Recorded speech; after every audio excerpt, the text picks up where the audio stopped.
RAS साक्षात्कार तैयारी के अगले चरण में आज हम तीसरे सवाल पर चर्चा करेंगे और एक ऐसा सवाल जो इंटरव्यू बोर्ड द्वारा सामान्यतः सभी छात्रों से आरंभ में ही किया जाता है और आपको इस सवाल का एक बेहतर आंसर किस रूप में देना चाहिए वो हम प्रयास करेंगे और आप ध्यान से इसे सुनेंगे। साक्षात्कार बोर्ड की संरचना ब्लैक बोर्ड पर बनी हुई है और यहाँ से आप वर्चुअल फीलिंग्स आभासी अनुभव प्राप्त करेंगे, जैसे कि आप स्वयं साक्षात्कार बोर्ड में छात्र के स्थान पर उपस्थित हैं। और पहला सवाल अध्यक्ष ने आपसे किया, मिस्टर एक्स अपनी शैक्षणिक और पारिवारिक पृष्ठभूमि के बारे में कुछ सामान्य जानकारी प्रदान कीजिए। Educational and family background of a candidate. किसी भी छात्र के शैक्षणिक और पारिवारिक पृष्ठभूमि पर सवाल अवश्य किए जाते हैं, क्योंकि आपका जो बायोडाटा है उस बायोडाटा में ऑलरेडी आपसे ये इंफॉर्मेशन मांग ली गई है और वो बायोडाटा अभी साक्षात्कार बोर्ड के समक्ष रखा हुआ है। तो इससे किस प्रकार के क्वेश्चन इंटरव्यू बोर्ड आपसे कर सकता है, हमने कुछ क्वेश्चंस के पैटर्न फ्रेम किए हैं और उसके आधार पर आपको उसका जवाब बताएंगे।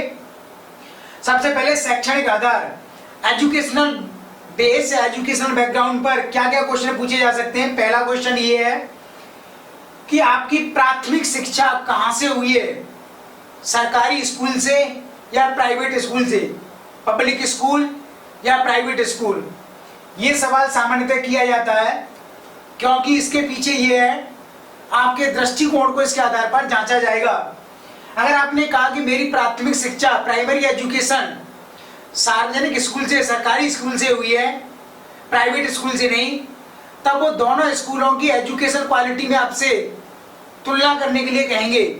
तो देन आपको कंपेयर करके बताना है। इसी प्रकार अगर कोई छात्र कहता है कि मैंने मेरी प्रारंभिक शिक्षा एलिमेंट्री एजुकेशन प्राइवेट स्कूल से या कॉन्वेंट स्कूल से पूरी की है, तब फिर उससे क्वेश्चन पूछा जाएगा इसका कारण क्या रहा, पारिवारिक सोच थी या आप खुद भी चाहते थे कि सरकारी स्कूलों में पढ़ाई नहीं होती, सरकारी स्कूलों में शिक्षा की गुणवत्ता का स्तर काफी औसत होता है, इसलिए हमने निजी स्कूलों में जाने का फैसला किया। तो इस प्रकार के क्वेश्चन पूछे जाते हैं और आपको हमेशा इसका एक अच्छा सा जवाब देना चाहिए। यदि आपकी शिक्षा सरकारी स्कूल से हुई है तब आप कहो, चूंकि सरकारी स्कूल सरकार द्वारा संचालित होते हैं और वो राष्ट्र की नीति के तहत ही कार्य करते हैं, इसलिए हमें सरकारी स्कूलों में शिक्षा प्राप्त करनी चाहिए। जहाँ तक सरकारी स्कूलों में शिक्षा की गुणवत्ता और उसके स्तर को लेकर के सवाल है, तो वो स्तर प्राइवेट स्कूलों में भी लगभग ऐसा ही होता है। जरूरत इस बात की है कि सरकारी स्कूलों में शिक्षा की गुणवत्ता को सुधारने के लिए प्रयास किए जाने चाहिए। स्कूल अच्छे या बुरे नहीं होते, स्कूलों को अच्छा या बुरा बना दिया जाता है। स्कूल तो एक माध्यम हुआ, उस माध्यम में एक व्यक्ति जब सरकारी शिक्षक के रूप में कार्य करता है तब उसकी क्वालिटी कमजोर हो जाती है, और जब वही व्यक्ति प्राइवेट स्कूल में पढ़ाता है तब उसकी क्वालिटी थोड़ी सी इंप्रूव हो जाती है। इसका मतलब व्यक्ति एक ही हुआ। एक व्यक्ति जब दो प्लेटफॉर्म पर कार्य करता है तब वो दो तरीके से कार्य करता है। तो अगर सार्वजनिक स्कूल कमजोर होते, सरकारी स्कूलों की गुणवत्ता कमजोर होती, तब सरकार ने इन स्कूलों को बहुत पहले बंद कर दिया होता। इसलिए सरकारी स्कूलों में जहाँ गुणवत्ता की बात कही जाती है वो उतनी कमजोर नहीं होती है, क्योंकि सरकारी स्कूलों में जो शिक्षक नियुक्त किए जाते हैं वो वेल क्वालिफाइड होते हैं। उन्हें प्रतियोगी परीक्षाओं को पास करना पड़ता है, तब जाकर के सरकारी स्कूलों में उनका अपॉइंटमेंट नियुक्ति होती है और बाकायदा उनकी एक ट्रेनिंग प्रोसेस रखी जाती है। लेकिन निजी स्कूलों में जो शिक्षक पढ़ाते हैं उनको कोई कंपटीशन एग्जाम नहीं देना होता, प्रोफेशनल डिग्री उनके लिए आवश्यक नहीं होती और न ही उनके लिए उस प्रकार की ट्रेनिंग की आवश्यकता होती है। इसलिए गुणवत्ता की बात पूरी तरह से ठीक नहीं है। और सरकारी स्कूल चूंकि राष्ट्र की नीति के अनुसार संचालित किए जाते हैं, इसलिए उनसे पूरे राष्ट्र में राष्ट्रीय एकता और राष्ट्रीय मूल्यों के प्रति आस्था विश्वास का भाव पैदा होता है। जबकि जो प्राइवेट स्कूल होते हैं उनका कुछ पैटर्न, उनका कुछ करिकुलम सिलेबस अपने अकॉर्डिंग निर्धारित होता है और वो कई बार राष्ट्रीय नीति के बियॉन्ड चले जाते हैं, क्योंकि प्राइवेट स्कूलों में जो कल्चर होता है वो पश्चिमी सभ्यता संस्कृति को फॉलो किया जाता है। इसलिए वह राष्ट्रीय मूल्यों के खिलाफ जाते हैं। तो अतः आपको इसका जवाब देना चाहिए कि सरकारी स्कूल या निजी स्कूल से पढ़ने के बाद भी अगर हमारी शिक्षा पद्धति ने हमको यह सिखा दिया है कि हमें राष्ट्र के प्रति निष्ठावान रहना है, हमें चरित्रवान बनना चाहिए, अपने मूल्यों का आदर करना चाहिए और हमें संस्कारवान व्यक्ति बनना चाहिए, तब उसमें स्कूल मायने नहीं रखता है। स्कूल कोई भी हो, देन स्कूल के माध्यम से शिक्षा का उद्देश्य इस रूप में पूरा होना चाहिए। अगर आप इस प्रकार का जवाब देते हैं तब बोर्ड आपके ज्ञान की प्रशंसा करेगा। और अगर आपने ये कह दिया सरकारी स्कूल खराब होते हैं, बुरे होते हैं, उनमें नहीं पढ़ाया जाना चाहिए, उनमें पढ़ाई नहीं की जाती है, प्राइवेट स्कूल सही होते हैं, तब वो इसके बारे में आपसे फैक्ट्स मांग लेगा, तथ्यात्मक जानकारी दो। और तथ्यात्मक जानकारी आप नहीं दे पाएंगे क्योंकि सरकारी स्कूलों में जो टीचर होते हैं दे आर वेल क्वालिफाइड, वो ज्यादा पढ़े लिखे होते हैं, योग्य होते हैं, उन सब के बाद बीएड की डिग्री होती है, उन सब ने ऑलरेडी काफी सारे कंपटीशन एग्जाम दिए हुए हैं, शिक्षक बनने के लिए कंपटीशन दिया हुआ है, जबकि प्राइवेट स्कूलों में पढ़ाने के लिए ये सब जरूरी नहीं होता है। इसलिए भूल करके भी इस प्रकार का जवाब नहीं देना है कि सरकारी स्कूल अच्छे होते हैं या निजी स्कूल बुरे होते हैं। दोनों की तुलना करके आपको बता देनी है और एक बीच का रास्ता आपको निकालना है और फिर आपको बताना है सरकारी नीति के तहत ये स्कूल संचालित किए जाते हैं, इनमें मान लिया कुछ कमियां हो सकती हैं, लेकिन इन कमियों के बावजूद हमें सरकारी स्कूल, सरकारी शिक्षा नीति का ही समर्थन करना चाहिए क्योंकि उसके पीछे राष्ट्रीय एकता, अखंडता की भावना छिपी होती है, जबकि प्राइवेट स्कूलों के पीछे ऐसा नहीं होता है क्योंकि निजी स्कूल हमेशा निजी लाभ और निजी हित की प्रेरणा से कार्य करते हैं। ऐसी स्थिति में कई बार वो राष्ट्रीय हितों से भी समझौता कर लेते हैं। दूसरा सवाल इंटरव्यू बोर्ड आपसे ये कर सकता है कि आपकी प्रारंभिक शिक्षा से लेकर के हायर एजुकेशन तक, उच्च स्तर तक जो आपने शिक्षा प्राप्त की है उस लेवल पर आपका परसेंटेज, कई बार आपका परसेंटेज काफी अच्छा रहा और कई बार आपका परसेंटेज काफी कम गया है। 10वीं में आपका परसेंटेज काफी अच्छा है, 12वीं क्लास में आपका परसेंटेज उतना अच्छा नहीं है और फिर ग्रेजुएशन में आपका परसेंटेज कम रहा। इसके पीछे लॉजिक पूछेगा वो आपसे, तो वो आपसे पूछ सकता है कि इसका कारण बताओ, क्या आपने वास्तव में मन से पढ़ाई नहीं की या आप आगे जाकर के लापरवाह हो गए अथवा उन स्थानों पर शिक्षा का वातावरण उपयुक्त नहीं रहा। तब आपको इसका एक प्रॉपर जवाब सोच के जाना है। क्या कारण है कि प्राथमिक शिक्षा से लेकर के हायर एजुकेशन तक आपका परसेंटेज का लेवल या तो लगातार घट रहा है या बढ़ रहा है, या फिर कई बार वो बढ़ता है, कई बार कम हो जाता है। तो इसका कोई ना कोई प्रॉपर जवाब आपको सोच करके जाना है। अगर 10वीं क्लास में वास्तव में आपका परसेंटेज का लेवल घटा है तब आप कहो उस समय मेरा मानसिक स्वास्थ्य ठीक नहीं था या पारिवारिक स्थितियां ठीक नहीं थी, इसलिए मुझे पढ़ाई करने का पूरा अवसर प्राप्त नहीं हुआ और मैं पूरे मन के साथ, तैयारी के साथ परीक्षा नहीं दे पाया। इसी प्रकार आपको प्रॉपर साइंटिफिक लॉजिक इसमें देना है और तभी वो आपसे हैप्पी हो सकेगा, क्योंकि प्रशासनिक अधिकारी के साथ एक लॉजिक जुड़ा होता है। प्रशासनिक अधिकारी बनने के साथ आप जो भी कुछ कार्य करेंगे वो प्रॉपर लॉजिक के साथ होना चाहिए, उसके पीछे कोई ना कोई तर्क होना चाहिए, वो मन मर्जी से नहीं होना चाहिए। इसलिए आपको परसेंटेज के पीछे इस प्रकार का लॉजिक अभी से सोच लेना चाहिए। अपनी मार्कशीट में जो परसेंटेज आई है उसको लिख करके सोचो और उसमें अपना कारण बताओ और वही कारण जो आपका नेचुरल जवाब है वही आपको उस समय रखना चाहिए। तीसरा सवाल आपसे ये किया जा सकता है कि आपने जो हायर एजुकेशन की है, जो आपने उच्च शिक्षा प्राप्त की है, ये ह्यूमैनिटीज में, मानविकी स्ट्रीम में है या टेक्निकल स्टडी में, या तो आपने बीए एमए किया हुआ है अथवा आपने इंजीनियरिंग किया हुआ है, पॉलिटेक्निक किया हुआ है, मेडिकल साइंस से आपने पढ़ाई की है। तो इसका वो कारण पूछ लेगा कि हायर एजुकेशन में ह्यूमैनिटीज ज्यादा बेटर होते हैं या टेक्निकल एजुकेशन, और मानविकी विषयों को लेकर के आगे किस प्रकार की समस्याएं रहती हैं। क्या तकनीकी शिक्षा प्राप्त व्यक्ति आगे जाकर के जीवन के करियर के संबंध में ज्यादा इजीनेस फील करता है। अब इसका आपको जवाब सोच करके जाना है कि आपने हायर एजुकेशन में बीए एमए क्यों किया, इंजीनियरिंग या मेडिकल साइंस को ऑप्ट क्यों नहीं किया, उसको आपने क्यों नहीं चुना। तो इसका आपको प्रॉपर जवाब देना है। तो आप बताओ, चूंकि मानविकी विषय के अंतर्गत मैंने बीए एमए करने का फैसला इसलिए किया क्योंकि इसके माध्यम से मैं आगे शिक्षक के रूप में कैरियर को चुन सकता था और उसके समानांतर में आगे प्रशासनिक सेवाओं में जाना चाहता था और प्रशासनिक सेवाओं में मानविकी विषयों से परीक्षा को पास करना सहज आसान होता है। और चूंकि मेरा जो बौद्धिक स्तर है वो तकनीकी शिक्षा के लिए कभी भी अनुकूल नहीं रहा, इसलिए मैंने मानविकी विषय ह्यूमैनिटीज को पसंद करना ज्यादा उचित समझा। और अगर आपने हायर एजुकेशन में टेक्निकल एजुकेशन को चुना है तब आप इसका जवाब दो। शुरू से ही मेरा और मेरे परिवार का दृष्टिकोण था कि हमें हायर एजुकेशन टेक्निकल क्षेत्र से करनी है और उससे एक लाभ ये होता है कि टेक्निकल एजुकेशन से रोजगार आसानी से प्राप्त हो जाता है और उसके साथ साथ सरकारी क्षेत्र में जाना भी काफी इजी हो जाता है। तो टेक्निकल एजुकेशन और ह्यूमैनिटीज दोनों के अपने अपने एस्पेक्ट हैं। फिर वो आपसे बात कर सकता है क्या कारण है कि टेक्निकल एजुकेशन वाले छात्र आजकल आईएएस आईएएस जैसी परीक्षाओं में ज्यादा सफल हो रहे हैं। क्या इसके पीछे परीक्षा प्रणाली के स्तर को माना जाएगा या फिर उनकी पढ़ने की टेक्निक्स में कुछ अंतर है? तब आप में इसमें बताओ कि वर्तमान में परीक्षा प्रणाली के स्तर में जो बदलाव आया है वो वास्तव में टेक्निकल एजुकेशन की तरफ उसमें झुकाव है।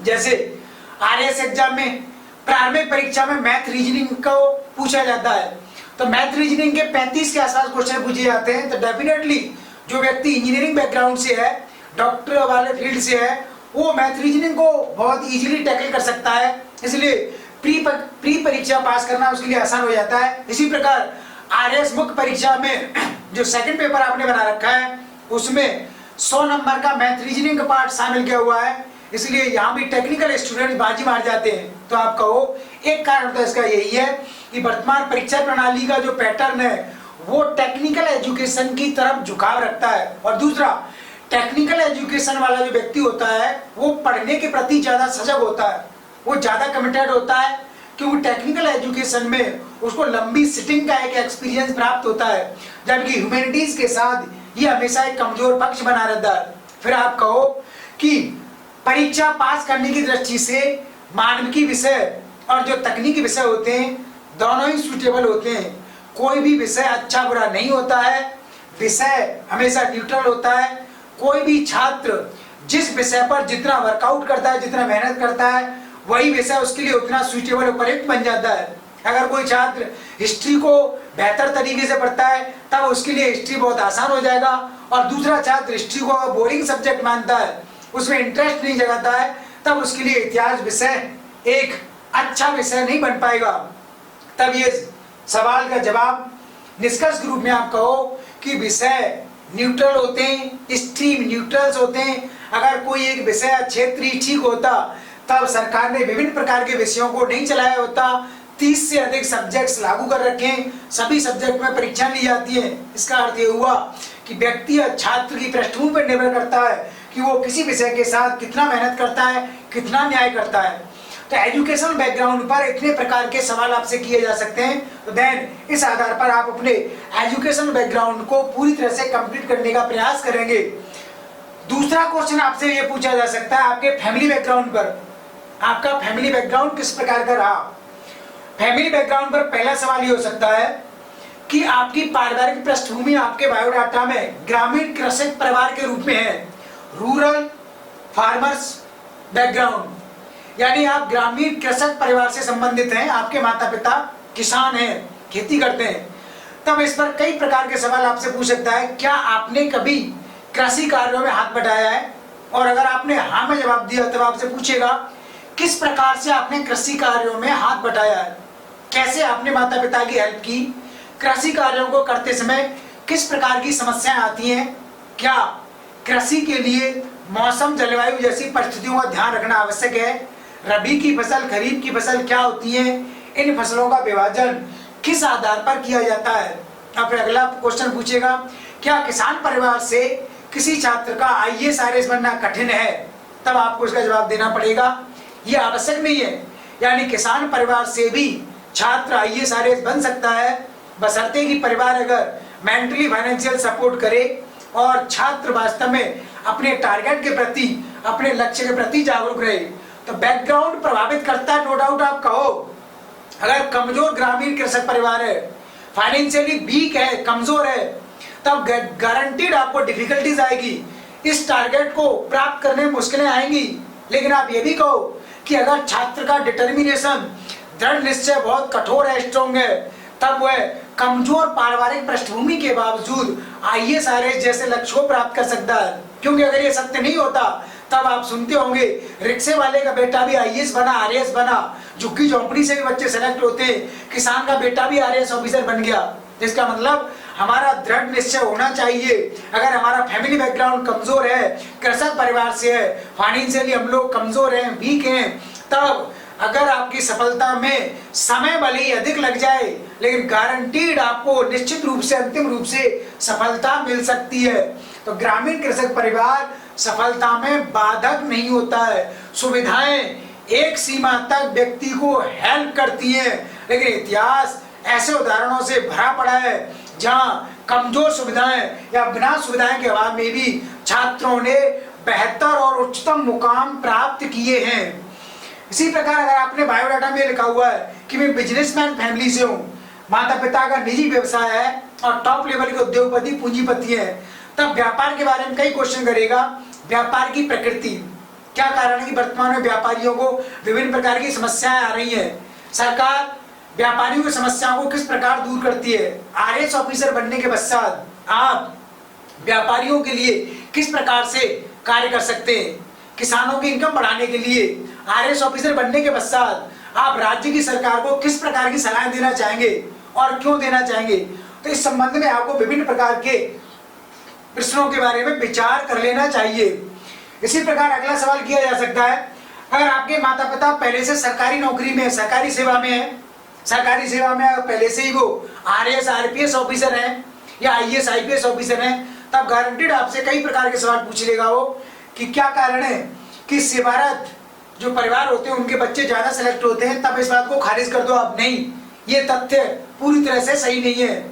यानी बिजनेसमैन फैमिली, ग्रामीण कृषक परिवार और सरकारी सेवाओं में जो परिवार है उनकी संतानें बराबर बराबर अनुपात में सेलेक्ट होती हैं। ऐसा कहीं भी नहीं है कि सरकारी नौकरियों में जिनके माता पिता हैं उनके बच्चे ज्यादा सेलेक्ट होते हैं। पूरा रिजल्ट उठा करके आप देख सकते हो, सरकारी नौकरी में जिनके माता पिता हैं उससे आपको पढ़ने के लिए सुविधाएं मिल जाती हैं, लाइफ में संघर्ष उतना नहीं करना पड़ता, टेंशन कम होता है, फ्रस्ट्रेशन कम होता है। लेकिन अगर माता पिता अच्छी नौकरी में सारी सुविधाएं मिल रही हैं और आप पढ़ना ही नहीं चाहते हैं, आपका पढ़ने में मन नहीं है, आप विलासिता का जीवन जीते हैं, तब आपका इतना अच्छा परिवार आपके लिए काम नहीं आएगा। तब आप कह दो कि सरकारी सेवा में माता पिता के होने से सफलता की गारंटी हो जाती है, ये बात सत्य नहीं है। क्योंकि अगर छात्र इन सुविधाओं का बेहतर उपयोग करना ही नहीं चाहता है तब ये सुविधाएं उसके काम नहीं आती है। इसी प्रकार अगला क्वेश्चन आपसे ये किया जा सकता है कि अगर आप स्वयं पहले से सरकारी सेवा में, अगर आप पहले से RAS में सेलेक्ट हो चुके हैं लेकिन आपकी रैंक कम है, आपको प्रॉपर RAS RPS नहीं मिला है और आप RAS RPS बनना चाहते हैं, इसलिए आपने एग्जाम दोबारा दिया है, आप रिपीटर्स हैं, तब वो सवाल करेगा कि आप दोबारा से एग्जाम दे रहे हैं क्यों, क्या आप उस नौकरी से संतुष्ट नहीं है, क्या नौकरी की संतुष्टि का आधार अधिक प्रतिष्ठा सम्मान होता है अथवा मोटी सैलरी होती है। तब आपको इसका प्रॉपर जवाब देना पड़ेगा, हाँ एक आधार ये भी है, लेकिन दूसरा आधार ये भी है कि बेटर जॉब्स के लिए संविधान के अकॉर्डिंग हर नागरिक को प्रयास करना चाहिए। टॉप लेवल की चीजों को प्राप्त करने का समान अवसर भारत का संविधान सभी नागरिकों को देता है और इससे व्यक्ति को आंतरिक संतुष्टि मिलती है। और दूसरा जवाब ये दो कि टॉप लेवल की जो सेवाएं होती हैं वो सेवा करने के लिए उतना ही बड़ा प्लेटफॉर्म प्रदान करती है और बड़े प्लेटफॉर्म से डिसीजन लेना काफी आसान हो जाता है। इसलिए सेवा संबंधी कार्य बहुत तीव्र गति से किए जा सकते हैं। शिक्षक के रूप में आप सेवा कर सकते हैं, छात्रों को शिक्षा प्रदान कर रहे हैं, छात्रों को चरित्रवान बना सकते हो, नैतिक मूल्यों वाली शिक्षा प्रदान कर सकते हो, लेकिन उसका स्कोप दायरा सीमित है। एक स्कूल में 50-100 छात्रों तक सीमित हो गया, लेकिन RAS ऑफिसर बनने के पश्चात आप लाखों व्यक्तियों के लिए काम कर सकते हो। इसलिए शिक्षक की नौकरी में हूँ, उसके बावजूद RAS बनना चाहता हूँ क्योंकि मैं बहुत बड़े प्लेटफॉर्म के माध्यम से समाज के बहुत बड़े वर्ग की सेवा करना चाहता हूँ। इसलिए आपको इस प्रकार का जवाब देना चाहिए। और जहां तक संतुष्टि की बात है तो आप कहो संतुष्टि एक समय तक मोटी सैलरी और अधिक सुविधाओं से मिलती है, लेकिन बड़ी संतुष्टि हमेशा सेवा से मिलती है, जब हम दूसरों के लिए कुछ कार्य करते हैं, दूसरों के लिए जीते हैं, राष्ट्र के लिए, मूल्यों के लिए जीते हैं, तब वहां से वास्तव में सेटिस्फेक्शन हमको मिलता है। तो इस प्रकार के जो सवाल हैं वो शैक्षणिक और पारिवारिक पृष्ठभूमि से संबंधित आपसे किए जा सकते हैं। इस आधार पर आप अपना एक ओपिनियन बनाइए। लास्ट क्वेश्चन ये है कि पारिवारिक और शैक्षणिक पृष्ठभूमि के आधार पर प्रशासनिक सेवा में क्या योगदान दिया जा सकता है। यानी ये जो क्वेश्चन किया गया है, इस क्वेश्चन से आपको क्या लाभ होगा। अगर वो इंटरव्यू बोर्ड पूछता है तब आप कहो पारिवारिक और शैक्षणिक पृष्ठभूमि के प्रति अगर कोई छात्र व्यक्ति पूरी तरह से सजग है, उसके बारे में ABCD जानता है, कंप्लीट जानकारी रखता है और हर पक्ष को वो लॉजिक के साथ प्रूव कर सकता है, खारिज कर सकता है, तब ऐसे अनुभव वाला व्यक्ति अगर RAS ऑफिसर बनता है तब गारंटीड RAS ऑफिसर बनने के पश्चात वह तीव्र गति से निर्णय ले सकता है, उन्हें एग्जीक्यूट कर सकता है, क्रियान्वित कर सकता है और बेटर रिजल्ट प्राप्त कर सकता है। क्योंकि RAS ऑफिसर बनने के पश्चात आप जिस क्षेत्र में नौकरी करेंगे, जिस क्षेत्र में आपकी पोस्टिंग होगी, उस क्षेत्र में अगर आप कोई कार्य करना चाहते हैं तब आपको उस क्षेत्र का पूरा बैकग्राउंड, पृष्ठभूमि पता होनी चाहिए। इस क्षेत्र विशेष में मानव समुदाय का एटीट्यूड कैसा है, संसाधनों की स्थिति क्या है, सामाजिक शैक्षणिक क्षेत्र की स्थिति क्या है। तो बैकग्राउंड की जानकारी अगर आप प्राप्त कर लेंगे और उसके पश्चात आप उस क्षेत्र के विकास के लिए योजना बनाएंगे, तब गारंटीड आपकी योजना सफल हो जाएगी। तो बैकग्राउंड से हमको यह लाभ होता है कि RAS RPS ऑफिसर बनने के पश्चात हम उस क्षेत्र विशेष में उस बैकग्राउंड को जान करके बेटर रिजल्ट प्राप्त कर सकते हैं।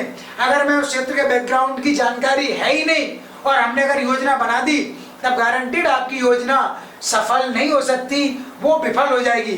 तो बैकग्राउंड से एक ऑफिसर प्रशासनिक सेवाओं में बेटर कार्य करने के लिए एक्सपीरियंस प्राप्त करता है और योजना बनाते समय अगर उसे पृष्ठभूमि का ज्ञान है तब योजना ज्यादा बेटर बनेगी और उस योजना की सफलता की संभावना उतनी ही बेहतर रहेगी। इस प्रकार से आपको इसका जवाब देना चाहिए। ठीक है, थैंक यू, धन्यवाद।